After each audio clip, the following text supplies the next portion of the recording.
Feel আরদি ইল্লা আলাল্লাহি রিজকুহা।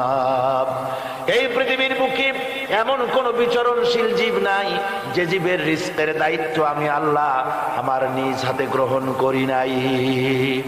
সব জীবের রিজকের চাবি আমার হাতে। কার হাতে? তাহলে ভয়টা কিসের? আপনার একটা পেট, তাই নিয়ে এত চিন্তা। অথচ এই পৃথিবীতে আল্লাহ পাক বলেন অসংখ্য প্রাণী আছে যাদের কোনো সঞ্চয় নাই। শকুন, শকুনের মরা গরু অনেকগুলি ব্যাংকে জমা আছে নাকি? কবে কোথায় একটা মরা গরু পাইছে আর খোঁজ নাই, খবর নাই। ওগুলা কি না খাইয়া মরতে দেখছেন রাস্তায় পথে ঘাটে? সুবহানাল্লাহ। অসংখ্য প্রাণী এভাবে দুনিয়া আছে। আল্লাহ রাব্বুল আলামিন বলেন যাদের কোনো সঞ্চয় নাই, যারা